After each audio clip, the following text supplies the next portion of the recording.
truly my pleasure to welcome you here to the halls of the Baker Institute for the first time in over 2 years. Isn't that wonderful to be back after this pandemic sent us all crawling into our holes, respective holes, but it's really nice to be back out. So thank you for joining us.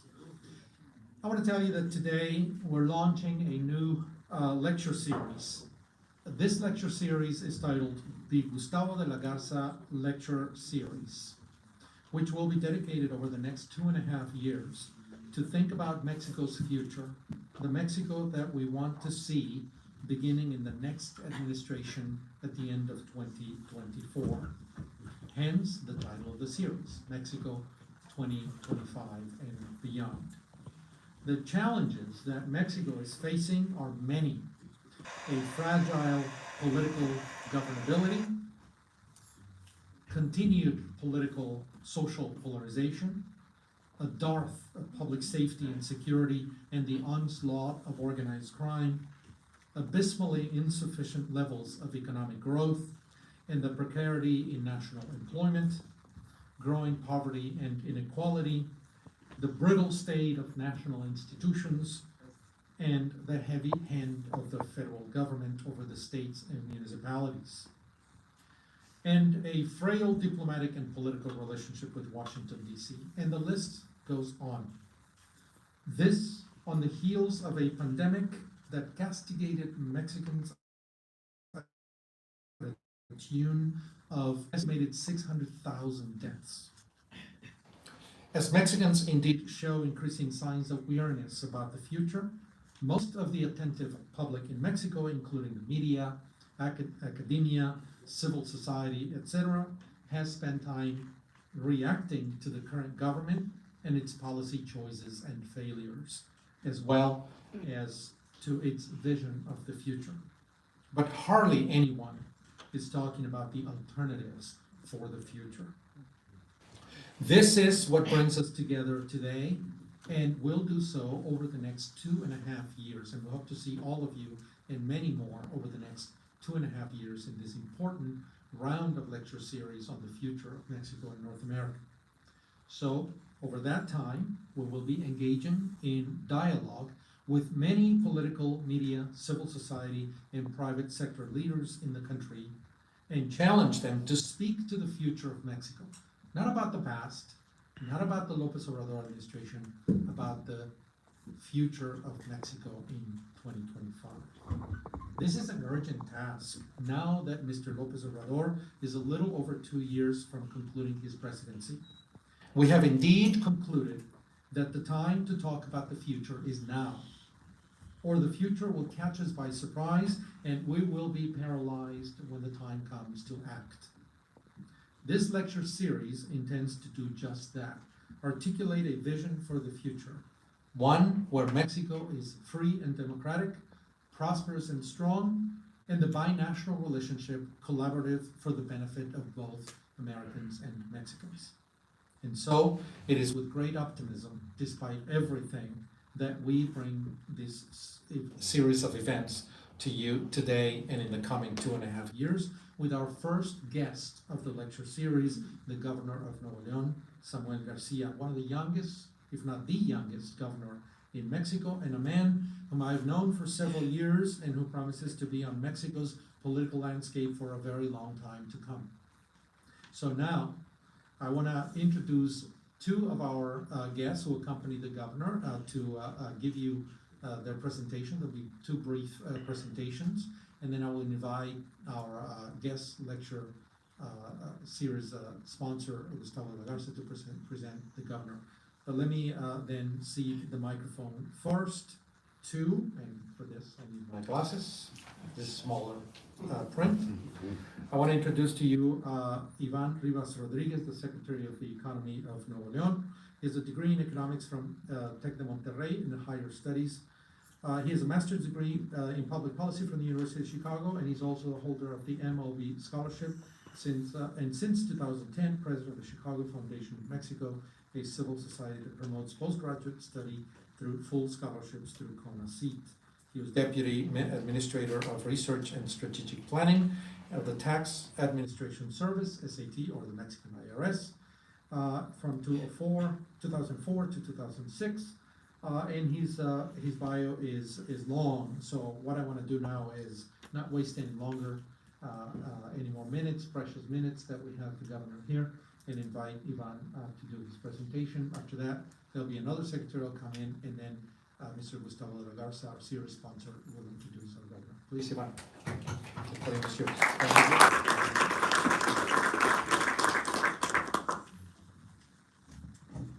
Thank you very much. A pleasure being here with all of you. Thank you for investing this time with us. And I say that it's an investment because that's the theme of what I'm going to tell you right now.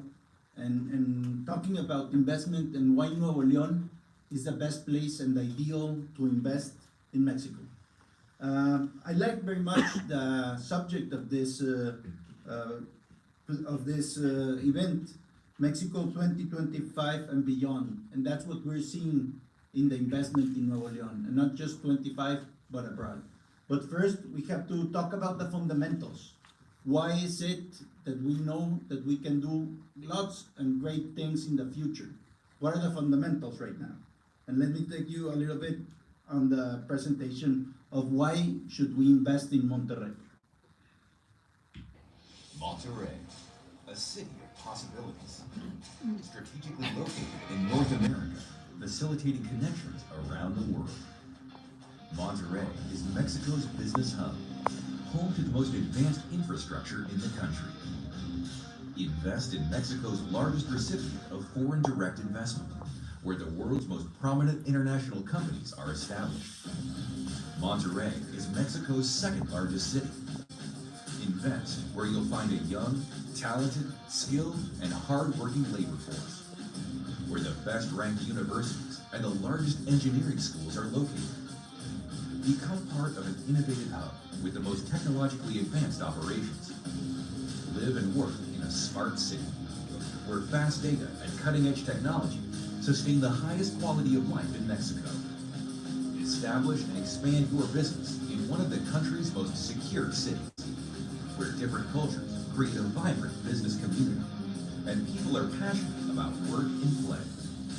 Enjoy music, sporting events, outdoor activities, and nightlife. Welcome to Monterrey, land of business, land of possibilities. Invest Monterrey. So what are the fundamentals? We are in a specific strategic place located together with the region of Texas. That's why part of our visit is to come and really have bridges, not with the whole United States, specifically with Texas. That's our main mission, and we're located strategically in that place. We are connected through really flights together and easily. But the fundamentals are the important things that I would like to talk to you about. Nuevo León is #1 in exports in the whole country. And we have had record-breaking numbers in the past years. We had trouble because of the pandemic, but now we are better than what we were before. So the exports in Monterrey has really been in a record-setting numbers. And also, we have been #1 as the exports in foreign direct investment. We have had really good years. And that's a reflection of how different foreign countries see us as the best place to go and to invest. They see that their economy would really flourish working together with us, and that's what some of the elements that I would like to talk to you about. But just seeing the fourth quarter of the whole country, 1 out of every $4 that went to Mexico went to Nuevo León. More than 25%. That is the importance of Nuevo León in the whole foreign direct investment. We have projects from all around the world, but I would specifically like now to talk about 3 things. Why does these projects come to Nuevo León? And I definitely think because of 3 reasons. The first of them is infrastructure. We are ready to receive you. We have more than 140 industrial parks. We're working due to Samuel Garcia mission and vision with new roads, with new infrastructure that can get the products created in Nuevo León really easy to the United States, specifically to Texas, and that's something they're seeking. We have a lot of research and development also. It's not only about manufacturing, it's also about research and development. Manufacturing and industry has been our backbone, our DNA, and we'll look for manufacturing and industry. But also we have a young and energetic governor, which is telling us to look to the future. That's what we're talking about today. Looking to the future, looking to invest and to look to other type of sectors. Information technology, artificial intelligence, cybersecurity, electromobility. And I'm sure as well as Houston is looking for new energy sectors. You are based in energy, but now you're looking to other sectors, to cleaner energy, to the future of energy. That's also what we are trying to do, to look to new places, to new sectors. So infrastructure is one of them. The other is human capital. We have had the best human capital in all Latin America. We have more than 8,000 engineer graduates per year and more than 20,000 technicians. So we have the best and more capable and productive human capital in the whole Latin America. And a lot of companies come for that, looking for good human capital. Not only technicians, but also engineers. All of this research and development has to do also with engineers, with all types of human capital. And Nuevo León, Monterrey provides that to all of the international companies. And all of these 4,200 companies, international companies, have come to Nuevo León because of infrastructure, human capital, and also security. Nuevo León, and the governor will talk more about this, is a state very different than the whole country. And that's what gives certainty to all of these investors. We have more than 4,200 companies that have selected first Mexico and then Nuevo León to have their businesses. We have auto industry, we have home appliances, IT software, aerospace, food and beverage, energy, beyond others. And one of the important things is that we have a great quality of life. So also the executives that come to Nuevo León don't have or regret that they come there. They live really happy. The quality of life we have there is enviable with other cities. So we're looking forward to have all of these people living in Nuevo León also. So it's human capital, it's infrastructure, it's security, and a great quality of life, what investors are looking in Monterrey. And that's why we invite you to come to Nuevo León, to come and invest in Nuevo León, because it's the best place in Mexico where you can invest and do business. Thank you very much.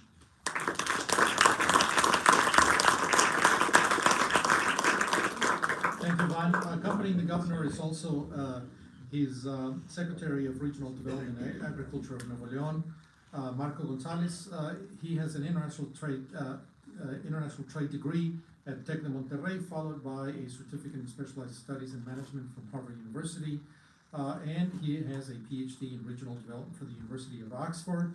You can also see his bio online. So let me cede the microphone to Marco, who will also join us for a few minutes before we welcome the governor's introduction. Thank you. Welcome, Marco. Good afternoon. It's a pleasure being with you. I will present in 3 different presentations. The first one is going to be a 90-second video, which we want to show you what we have planned in our port of entry, Colombia. It's 14 kilometers we have with Texas. We form part of the Port of Laredo, and we have a strategic plan to exploit it in a very rational manner, but also very efficient. So all our exports and imports will cross through Colombia. If we could start the video, please.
having this video in mind, now I'm going to present all the infrastructure that is needed to make this possible.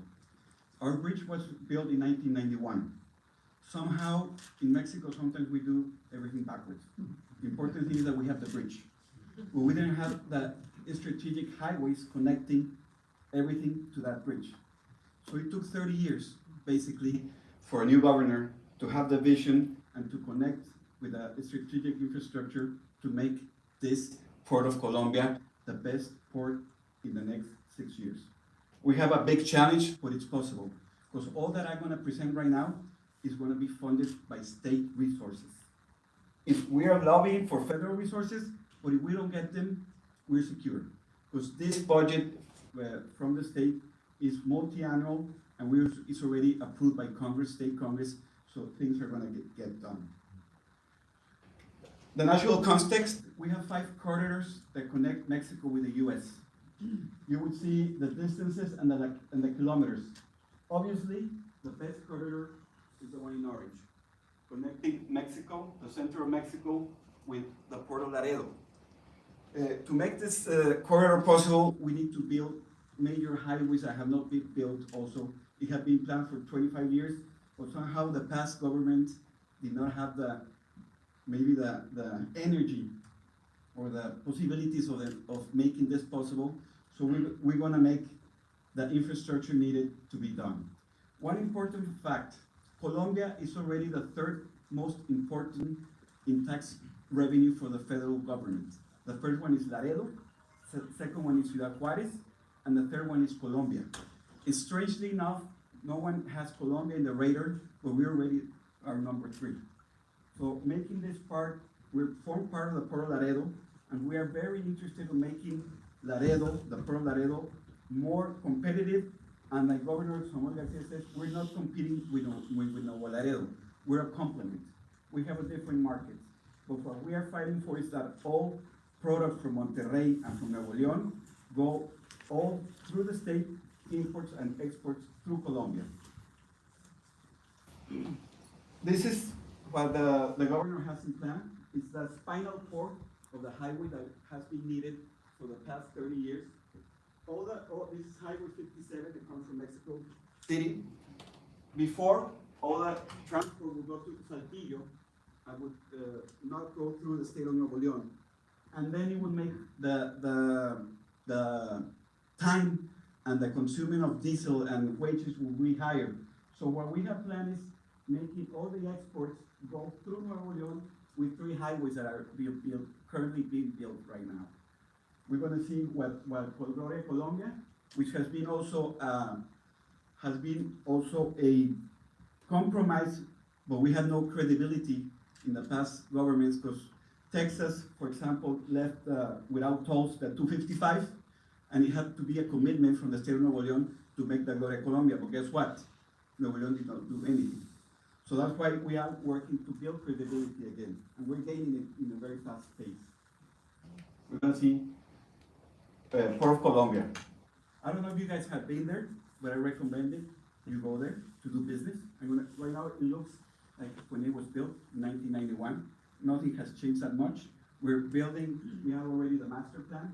Governor Garcia has told us to make double everything, double lanes, go ×2 everything. So we're going to transform the Port of Colombia, because we need to have it ready before April 2024.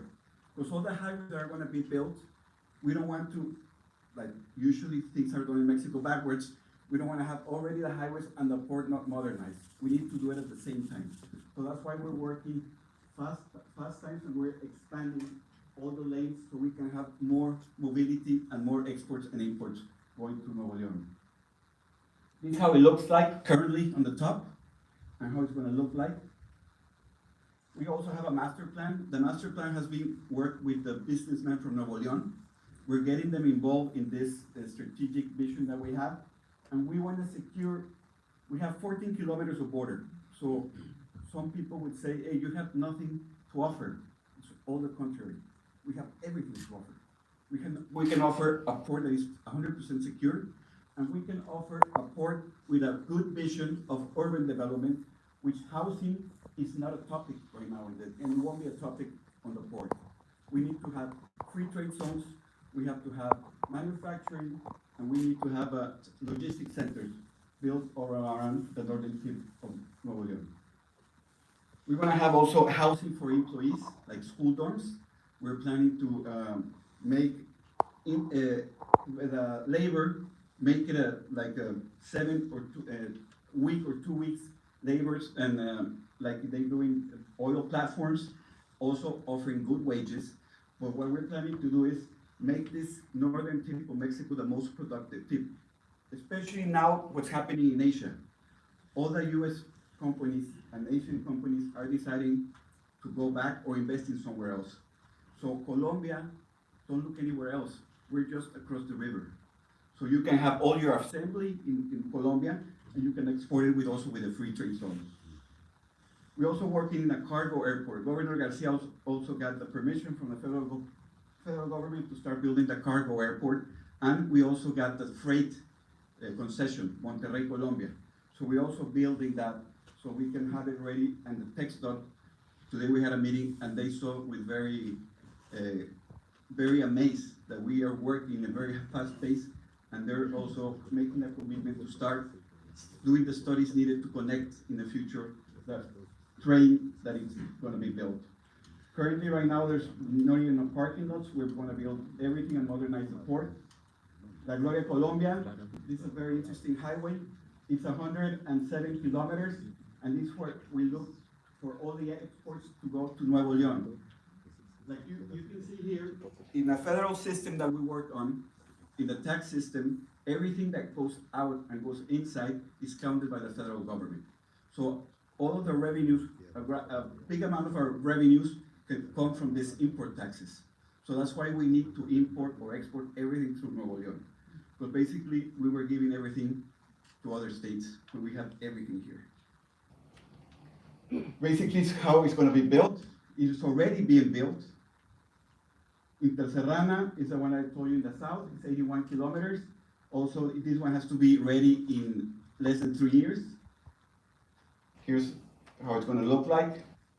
Complementary works, we also have like a beltway in the metropolitan area of Monterrey. So all the transport and the freights do not have to go to the metropolitan area, so they can make a loop and not go inside the city. And this is also a very interesting highway. It goes from Salinas, Victoria to Colombia. And in this municipality, it's known for Asian companies building there. Big parks from China are starting to build there, and they're going to start also to export via Colombia Highway number 1. Well, the benefits, I don't have to say, it's going to be a win-win situation. I invite all of you to start looking at Nuevo León in a different way. We have only 6 months in office. We have 5 years and a half. We already know what we want, and we have a governor that gets what he wants in a good, positive way. So I want to thank you all for being here. I want to show you also the map of the train. ¿Tienes la presentación del mapa? Just, no, es que aquí la tengo, pero acá no. Just to make it really fast, 30 seconds. All these projects already existed, but somewhere they were in the shelf. No, and we had to get out of the shelf, clean them, touch them, and update them. So it's amazing, everything existed, but no one had the energy to get them done. On the train situation, we already have where it has to go. Basically, originally right now it's Camarón. It goes here and it goes to Laredo, Nuevo Laredo. There's one I-35, and where we're planning is complementing. So the Port of Laredo has 2 train crossings. So basically, that's my presentation, and welcome to Colombia. If you don't know, please let me know. Glad to receive you and show you everything Nuevo León has to offer.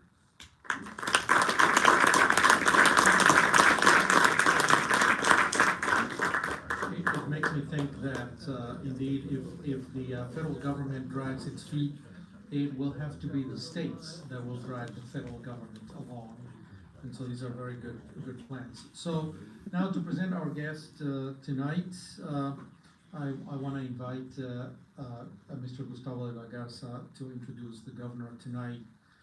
I want to say something about Mr. Gustavo de la Garza. Mr. de la Garza is the founding president of Marcatel, a major telecom company in Mexico. It's really a global telecommunications company. It's now called Vivaro, with divisions in telecom, media, gaming, digital, and video services globally, and real estate. It's based in Monterrey. Of great fame is the legal dispute between the monopoly, Mr. Carlos Slim's monopoly, and Mr. de la Garza. Mr. de la Garza beat him in court. That's Mr. Slim we're talking about. So it was quite an achievement. Mr. de la Garza is a very generous philanthropist who gives to numerous causes, from scholarships to the ballet, to music, and to many other activities. He's in the process of opening the largest telecom museum in the world in his hometown of Monterrey. In his free time, Mr. de la Garza dedicates much time to causes such as open markets, competition, and North American integration. So let me now invite Mr. de la Garza to introduce our guest tonight, Governor Garcia. Mr. de la Garza.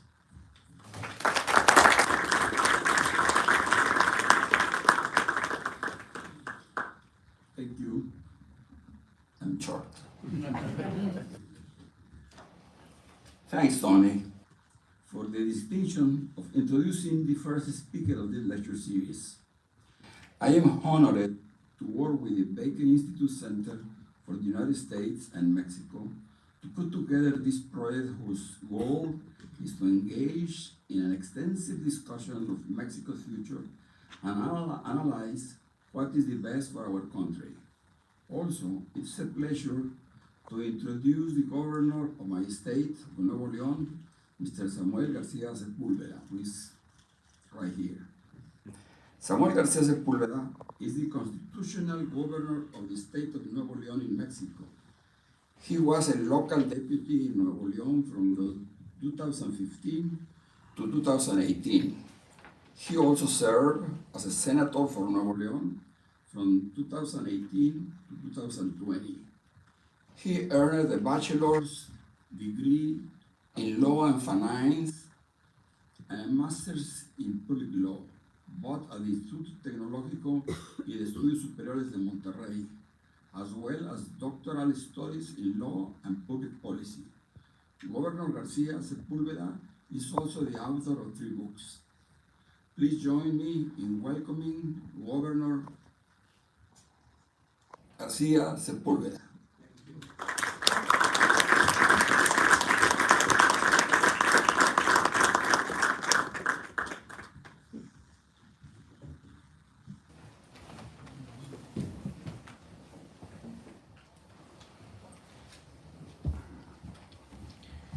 Good afternoon. Thanks very much, Tony, for the invitation.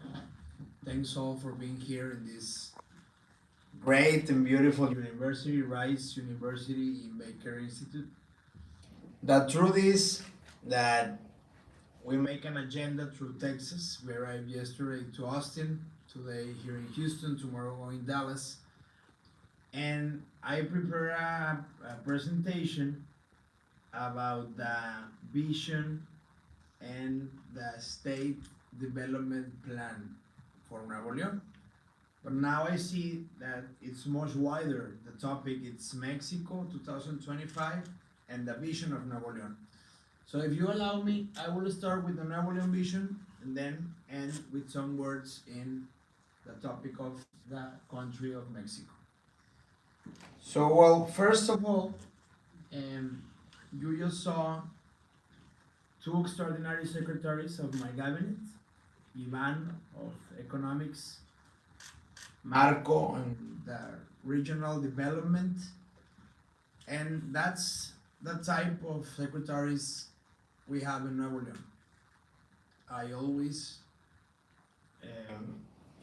obviously I'm very proud of my cabinet. I have the best curriculums of Nuevo León. It's the first time in the history of Nuevo León that we have more women than men. And obviously this plan is the vision of all, not only of the leader, because someone told me I'm too young to make the decisions. I'm the youngest governor in the history of Nuevo León, but the truth is that we have an excellent cabinet, a great team who are making the new vision of Nuevo León, that even though my term is a 6-year-old term, we are planning to 2050. The plan, and obviously we talked minutes ago, we just sent local Congress a new constitution for the state of Nuevo León that will be the grounds of this plan to the future. Well, this plan sets our vision, includes the voice of thousands, child, youth, indigenous people, and obviously all the groups of Nuevo León were included.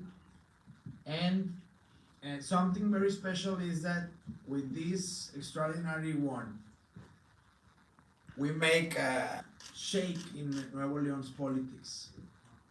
All my campaign was about taking out the old politicians and let the youth take the decisions of the new politics, the new public policies for Nuevo León. And one main vision, I think the most important, it's about confidence. In Mexico, unfortunately, we have a lot of examples and cases of prominent politicians that take office, mayors, governors, presidents, and the first thing they do is corruption. And that's why we continuously broke the people's confidence. And for us, this is like the first and clue reason to be in government. We invited the best ones, not the party colleagues, not the godfathers, but the best curriculums. And the first compromise was we have to be uncorruptible.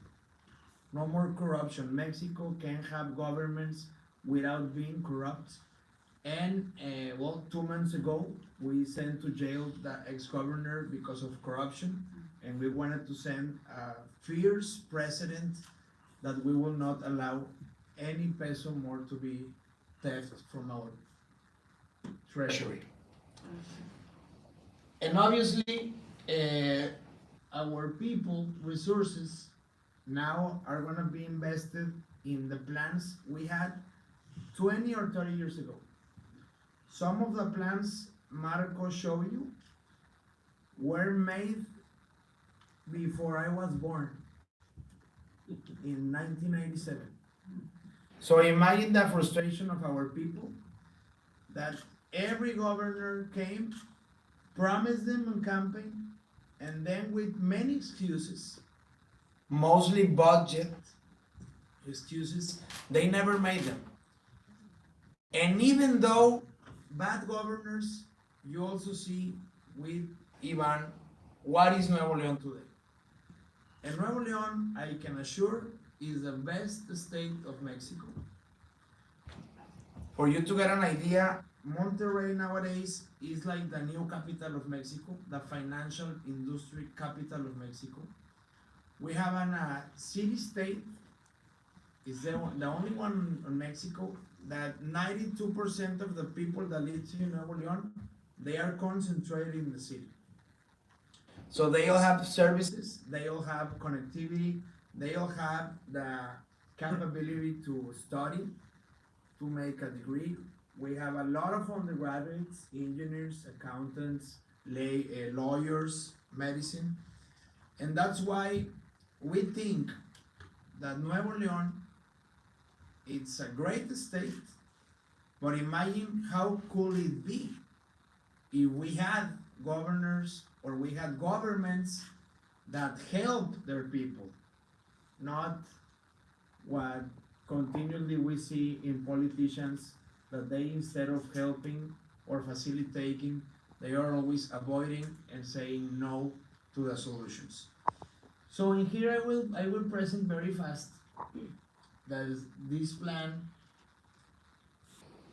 Well, first of all, we have to thank Texas, because thanks to the frontier vaccination, we are the only state who have vaccinated child.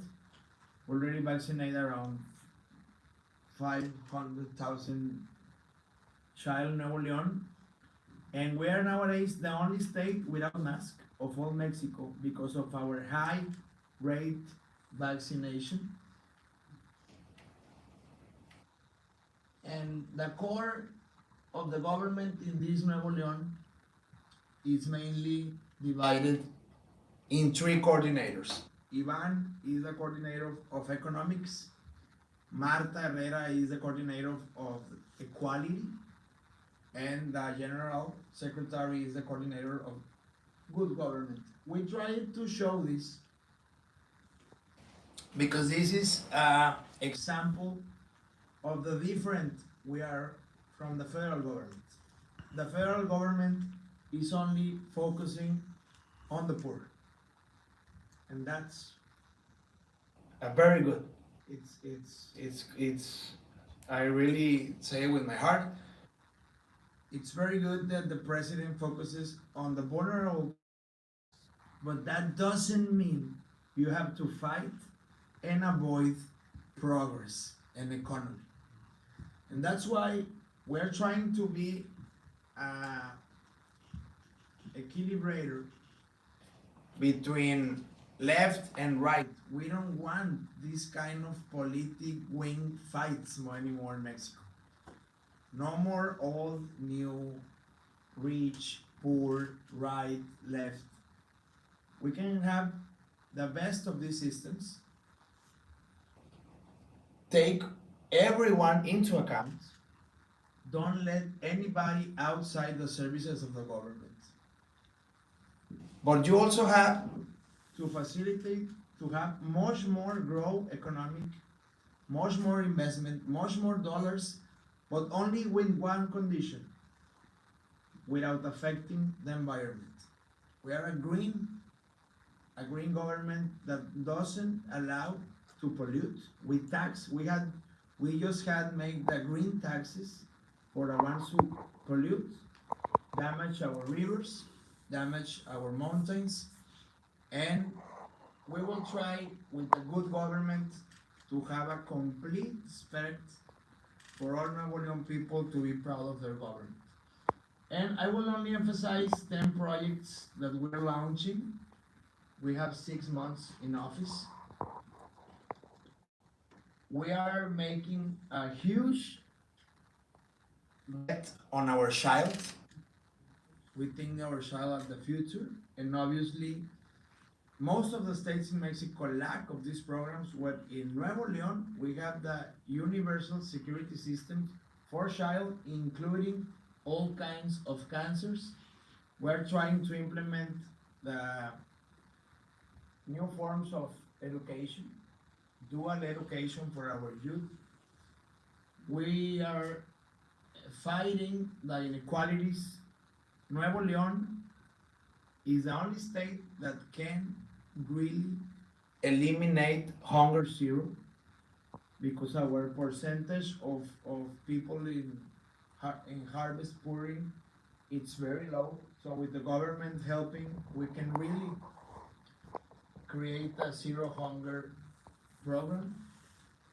In mobility, yesterday we talked with the mayor of Austin and the judge of Austin, that the main focus of this government may be seen as mobility, because in 6 years we will do more infrastructure than what they have done in 30. We are making 3 subway lines, we are making 3 highways, we are reconverting all our public transport buses. They're gonna be electric buses. This year we get 200 buses. Obviously, everything is in a green manner, taking into account our environment. And we will also make, and it's very important, that's why Marco showed you the train. The president 2 weeks ago announced with the state a new public transport train for all the city of Monterrey. It will transport around 170,000 people.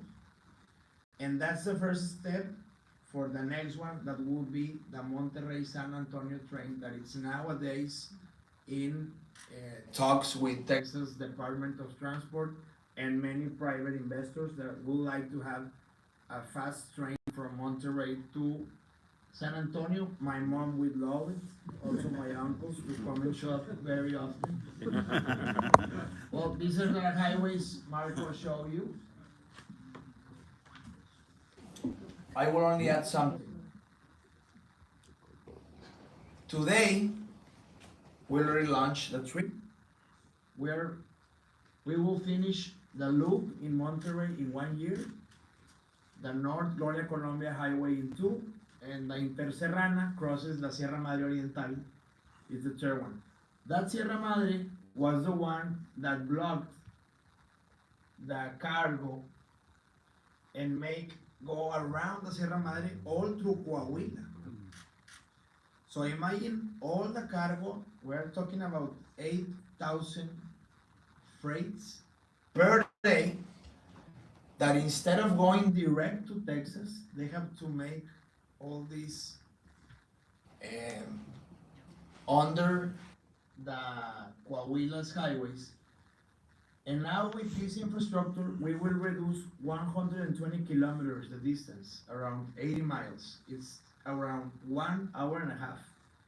Imagine the number of dollars that we will save when this infrastructure is over. We told you that we have a green and sustainable Nuevo León. We are making a lot of efforts that all the public transport is electric, and also punish very harsh everyone who pollutes or damages our environment. In terms of economy, 1 week ago, we have a chamber, a very important chamber, is the most important in Mexico, called CAINTRA, is the industrial chamber.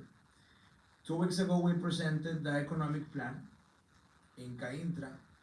And what we're doing is that there's a very important credit system for entrepreneurs, because we have the best universities, we have the best work labor. Ivan didn't tell you, but the best universities of America Latina are in Monterrey. And the business cluster on Monterrey, since TEMEC, since USMCA, it's every year better and better and stronger. San Pedro Garza Garcia is the richest city of America Latina. Monterrey is the industrial city of America Latina, and we are 2 hours from the border. So that's why many companies, they're coming from Asia or from other parts of the world and making this double vision, the holding, the headquarters in Texas, and the central or the unit labor in Monterrey. Yesterday, and I will make a parenthesis, yesterday we went to Tesla, to the Gigafactory that is the biggest in the world, and they show us all these robots that will make 10,000 cars per week. We went to Tesla because Columbia Bridge made them a special lane to cross all the export supplies of Tesla to Central America, South America, and Mexico. They will pass through Colombia. And it was funny because in that lane we had the brand of Tesla, and someone in the office showed it to Elon Musk, and he laughed that was impressive because he didn't know he had a lane in a border for Tesla anywhere in the world. Now he has it in Colombia, and I asked him that if we can make a tweet to the thanks. But the truth is that I was impressed that the brain, the chips of the Teslas, the computer, it's of a company that just opened in Monterrey, called it Quantum Computers. So the brain of the Tesla comes from Monterrey, or ensembles in Monterrey. But also, the aluminum for the cars of Tesla come from another company in Monterrey called NEMEC. So I will buy a Tesla, or at least Elon Musk must give me one. And there's a joke. I called the owner of NEMEC to see if it was true, and he told me, indeed. The beers we drink on Monterey, we love beers, we're brewers. The beers, I recycle them, and that's aluminum I'm sending to Tesla. So my mind was like, the beer become a car, don't drive and drink. But thanks. Nice topic. So that's the muscle that Nuevo León has. And that's why minutes ago in this private talk, I was, and I'm starting now with Mexico's vision. Because I'm missing two, well, we have the best state police of Mexico, Fuerza Civil. We are, and that's really true, we are one of the few states that we don't have a cartel living in my state. And if they try to enter, they fight and they quit and go. Because our Fuerza Civil is too strong and they can fight. That's why we're also winning a lot of economic investments, because many companies that wanted to go to Guanajuato, Querétaro, the first question they make is, how about security? In Nuevo León, we have 3 years without kidnappings. We have no, how we call it, moches for bad people, because we are really armored and we have the best state police, and we're making an historic investment to be even more secure. And well, as I told you, a new constitution that will be the grounds of Nuevo León's law for the future. And with this, I enter the topic about Mexico's vision. I'm sorry if I'm going to repeat what I said, but I'm convinced, and we just talked that with the ambassador. My father taught me when I was a youth that America Latina was going to be the new US, the new China. That America Latina was going to be the potential economic engine of the world. And then he always ended telling me that was very good, because Mexico is a big brother of America Latina. So if America Latina grow, Mexico was going to grow even more. The truth is that the years passed, then I had the opportunity to study, make the PhDs, study law, finance, taxes, and a lot of matters that involves politics and public policies. And the truth is that America Latina went on a wrong exit with these dictators. They lose democracies, and now they are in a constant fight in these right-left elections every 3 years. So if you have no rule of law and not clear planning, it's very difficult for countries to accomplish their goals. So before being a politician, I was a tax lawyer. I had a lot of courts demands that had to do with TEMEC. And I was really impressed about the TEMEC, how it made the North America connection cluster very strong. And for example, for Nuevo León, I'm sure the TEMEC was a key point for the involvement and the progress and the rule of law and solidarity we have in Nuevo León with Texas, with US. So nowadays, I think that maybe instead of being the big brother of America Latina, we could be the small brother of North America. And there are some examples that can show this.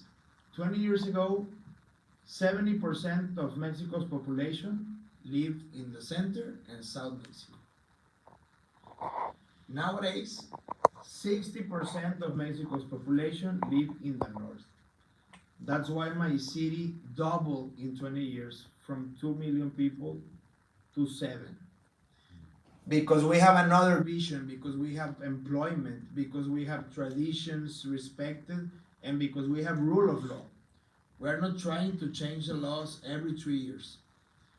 We want clear, planned laws that make equitable matters to everyone that wants to come to Nuevo León.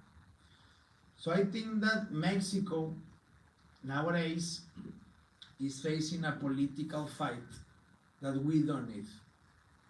Why? Because our president, who has a lot of sympathy, and his new party, Morena, he's always trying to get the agenda. And the traditional parties, PRI, PAN, and PRD, they're always reacting to his agenda. They're always confronting. Every day they fight because of one mañanera, what we call the early public speaking of the president. And we're not getting anywhere. We're not having any advance with these kind of fights. So for us, we are a new party called Movimiento Ciudadano, MC, Movement of Citizens, it is called. And nowadays, we govern 2 important states of Mexico, Jalisco and Nuevo León. And we also govern Guadalajara and Monterrey. So we are the economic states of Mexico that are not being governed either by Morena, neither by PRI, PAN, PRD. And I told Tony Payan that for us, fighting is a mistake, because it's a fight you will lose. Our mission is to contrast the model of governments, new, fresh, futurist, federalist, contrasted with the central, old, past, contaminated, and centralist government they are showing. And without fighting, let the people have another option, and not the usual traditional parties that they have always broken Mexican hearts with a lot of corruption. At least our party is clean. We don't have any corruption, scandal or procedure. And I think Jalisco and Nuevo León are doing very well. And in that geopolitical scenario, that is very important. We're having elections in 2 or 3 months in 6 or 7 states. Next year, we're having elections of another 2 states. But the whole cake really is in 2024.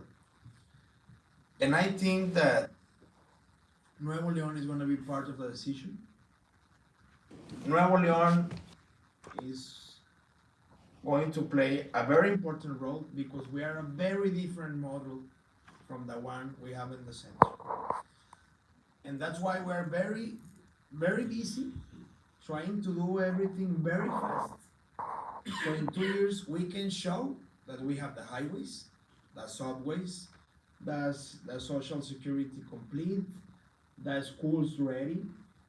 We enter obligatory schools in January. We are the only state that already take out the mask. So we are a very progressive state in Mexico, with all due respect to our neighbors. And I think mainly is because we share a vision as a region. We have a lot of fellows working in Texas, doing a lot of dollars in Texas. Texas has a lot of business in Monterrey, HEB, Kimberly-Clark, Dow, Tile, Danfoss, etc. So if we get the highways to connect, the border to make commerce, the security to patrol our borders and our people, this region that today is, I think, 8th or 7th in the world, can be in 2040 the 3rd or 2nd place. No doubt about that. And that's why I like Tony Payan idea of the Texas, Nuevo León +3 region. Thank you very much, and you're obviously welcome to Nuevo León every day.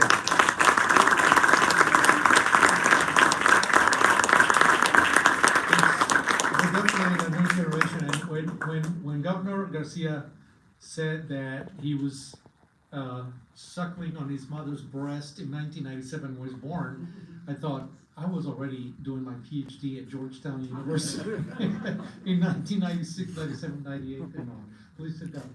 We'll have a quick conversation because Governor Garcia has another meeting with the mayor of Houston, Sylvester Turner, in a little bit. So we'll take some questions from you if you don't mind. Before I take my own, if you have any questions for him, please. Because we don't have a whole lot of time, so I'm gonna be monitoring the time very quickly, please. Well, first of all, I'm Mexican as well. I'm from Nuevo León, from Northern. I've been living here for 10 years now. He's from one of the plus three. Exactly. Exactly. But I'm very glad to hear your ideas. As someone mentioned in the other meeting, you give us hope. And what I wanted to ask you is about the new energies. You mentioned a lot of green energy in your agenda. Can you elaborate on, for example, hydrogen, ammonia? What do you have in mind? What is your vision on making Nuevo León a hub for hydrogen, for example? As you mentioned in your conference, Thank you. some states want to, in the U.S., the energy companies are already looking at alternative energies. So what I would like to know is your vision. Well, thank you. Go ahead, and then I'll take your question. In this bill of a new constitution for Nuevo León, we are creating two agencies. One is a Renewable Energy Commission and an Air Quality Commission. In Mexico, in Mexico, everything beneath the soil is federal's competence, federal's faculty. That's why there's a monopoly on petroleum and gas. And I have to say, we have a lot of gas in Nuevo León. Tamaulipas and Nuevo León, we have Cuenca de Burgos, a lot of gas that the federal government hasn't been giving the permissions to explode. But there are other kinds of energy that we don't need the federal government. Solar, obviously wind. And I think that there are coming more options of making energy. For example, you said hydrogen. And I'm really convinced that Nuevo León should make its own energy so we don't depend on central government. Obviously, this is going to last. First, we have to make the constitution, then the complementary laws.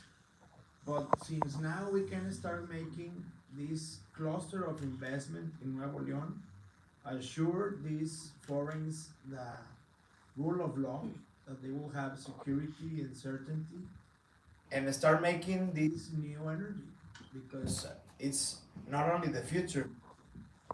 We have studios that show that North Nuevo León is one of the best places in the world for solar energy, because we are a semi-desertic place with lots of sun.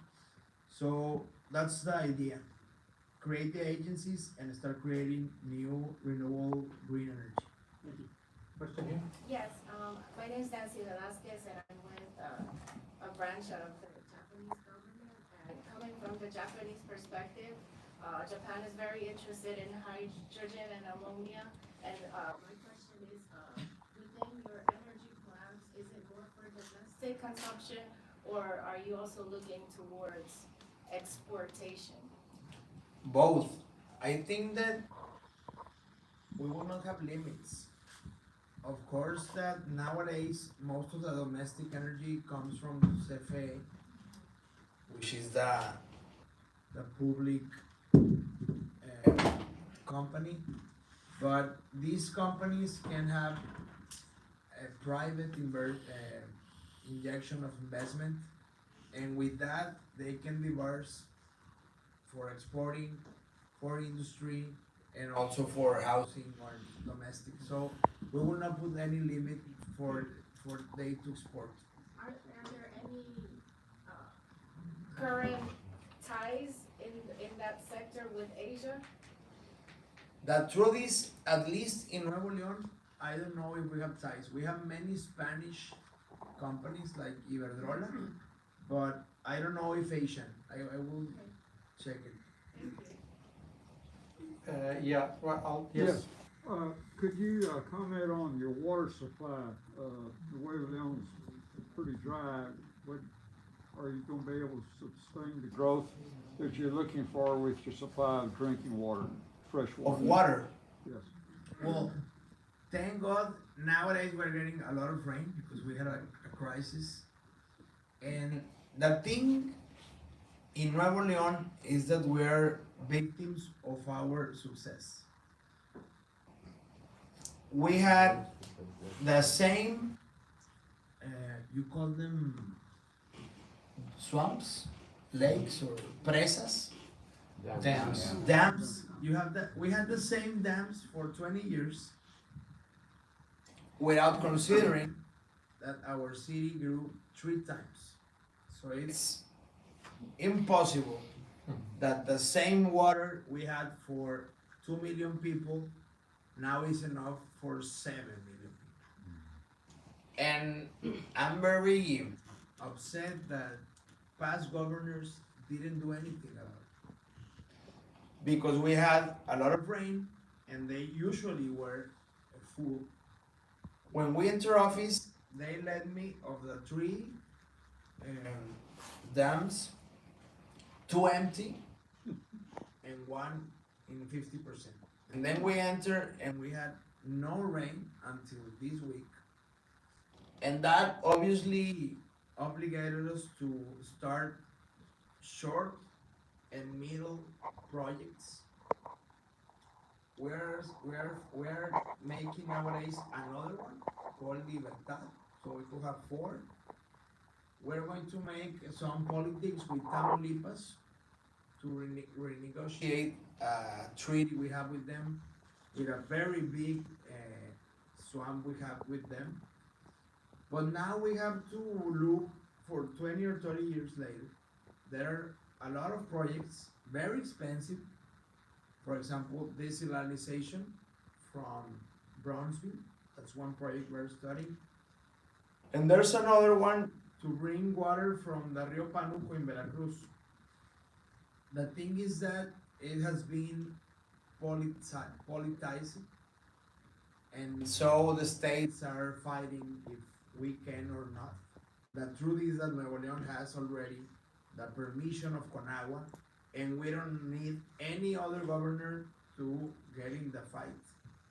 But they obviously can start provoking some strikes or stopping you the progress. The thing is, we have an issue, we're working on it, and we have to start now to think in 20 years that we're going to be 11 million people in Nuevo León, how we're going to supply the water. I'll take 2 questions together, well, 3 together very quickly, because we are about to go. So maybe we can, you have a pen in your hands, or? It's okay. Oh, you can remember that, you have a better memory than I did yesterday. Hi, I was born and raised here. My dad is from Flores. So, My question to you is this: given the importance of the next election, is there anything being done to get more people registered to vote and to get out and vote on the day of the election? Okay, next, so election and politics, yes. Leonor, you talked about infrastructure and highways. Will there be opportunities for private investment to co-invest with the state in that infrastructure? Good question, yeah. Buenas tardes, Carlos Montela Mundo Houston. ¿Qué opinas sobre el título 42? Title 42. Yes. Good afternoon, Humberto. My question has to do with safety, and this has to do with women. So, learned that 320 women have disappeared just in the first 3 months of this year. So, my question, and the value case, and it was very high profile. So my question to the government is, what are you going to be doing going forward so that women can walk safely in Monterrey and Nuevo León? Yeah, I want to add to that question, if I may, before I give you the microphone, Dr. Garcia. That was the last question I wanted to end with, because we all know the case of Tiffany in Monterrey. This is a problem, by the way, it didn't obviously begin with you, it didn't begin, I mean, it's a Mexican problem. And the issue that I have is that the president refuses to talk about it. I saw the video of you and your wife, and I thought that what you did right was to listen. I know that these people were haranguing you and asking you questions and all that, but I thought that people need to be listened to, and the president won't listen to them and will not talk to the problem. So I'm guessing that you're alone as a governor to figure out what women need in the state. So that's a very important question that I want you to address last. But let's begin with politics and elections here. Well, I miss machaca. On Thursday I'm going to eat some machaca eggs.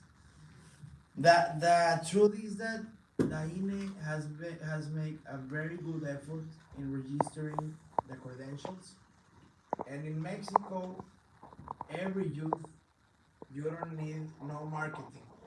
It's obligatory even for going clubs to get your ID. So we don't have a problem with getting IDs and registered. The problem is to get into vote.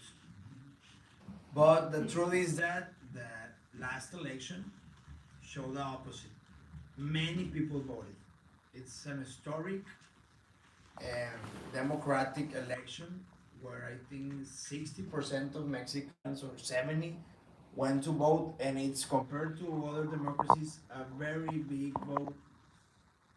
vote scale. So I think we don't have a problem in registering. We could have making them vote, but I think that in 2 years the country is going to be very politicized and very warm politics that many are going to go and vote. Then for my friend Mario, that was a question for us if we should involve private sector in the highways. And the answer is in highways, no. We will involve them in other APPs we have in Nuevo León because we want to make them free. Mexicans are tired of having toll highways because they always promise that tolls will be 5 or 10 years and they keep for every day. So when we see this tax law and the money we were going to get, the truth is that the highways are going to be paid alone, they're sustainable. The more imports and export Nuevo León gets, the more income, sales tax, GIEPS, and obviously the toll of Codefront will give us a lot of money to make the trust for making the 3 highways free, secure, and we're also making the modernization of other 2 highways that they are 2-way, and we're going to make them 2 and 2 ways. But we're going to invite them, for example, in the 3 subways. We're going to invite them in the train and in other public policy and in other, infrastructure politics we're getting done. Then for my friend of Article 42, claro que sí, la verdad es que ese tema, pues como no me compete, no lo he estudiado a profundidad, lo conozco poco. Sé que es una cuestión política que tiene el gobernador Abbott con el presidente Biden. Y justo cuando vi al gobernador Abbott, él me advirtió. Dijo, este es un problema político en Estados Unidos entre Biden y el gobierno de Texas, porque esa política me está afectando. Espero que eso no impida que lleguemos a un acuerdo. Y dije, pues no va a impedir, porque a mí lo que me preocupa es que todas las exportaciones de Nuevo León que llevan 7 horas en la frontera pasen. Y si eso implica que mande 300 policías a resguardar, a hacer revisiones para que no haya drogas ni migración en la frontera, con mucho gusto los pongo. Entonces se dio el acuerdo, naturalito, fuimos el modelo Nuevo León, que luego copió Chihuahua, que luego copió Coahuila y al final Tamaulipas, y creo que hoy ese fue un síntoma de por qué nos fue muy bien en el Departamento de Transporte, porque ahí estaba un comisionado que se presentó como el comisionado de Abbott y era el que más tomaba nota del tren y de qué hacer con la I-35 para conectarla más cerca a la frontera. English or Spanish? In English. The truth is that people in Mexico is confused because of an wrong term that exists in the law. We don't have 320 disappeared women. That's a lie. Anytime a parent misses a child, a wife, an older, he calls the government, it's called Comisión de Búsqueda, for help. Immediately, in 1 minute, all the government has to look for that people missing. And 94% recovers in the first hour. But the press is confusing the people, telling them that we have 320 women disappeared. That's a lie. That's reports. It's a report. Se llama una comisión de búsqueda que emite una alerta para buscar una persona que en ese momento se perdió en el HIV. Eso no es desaparición forzosa. Y me da mucho coraje because Nuevo León is very secure. President AMLO showed in the mañanera that Nuevo León is the most secure state, even though in compared with the percentage of people we have. And also, very important is to clarify that no, we're not only secure. Nuevo León is one of the few states that have evolved for the general attorney to be independent and autonomous of politics. So the governor does not do justice. The governor is not investigating the cases as if I was a prosecutor.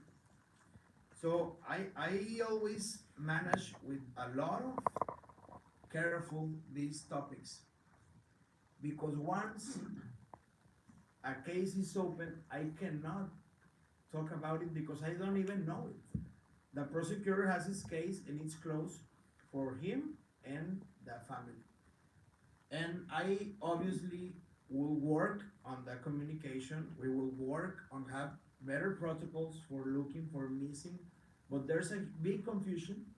Están confundiendo desaparición forzada, that it's a kidnap. They get the woman and harm from missing people.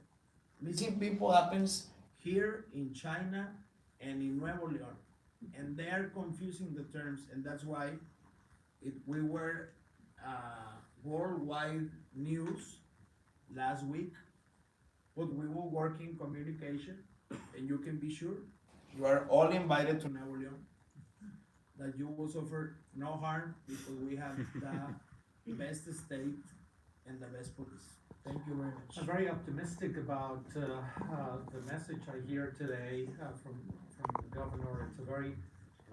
It's a very different message than we hear from the Mexican central government, and it is the first of a number of lectures that we're going to have over the next 2.5 years with governors, mayors, media personalities, civil society, and academics, public policy experts on the future of Mexico. And I'm very, very optimistic about the message I heard today, and I hope you can accompany us to the Gustavo de la Garza lecture series over the next 2.5 years. Thank you, Governor.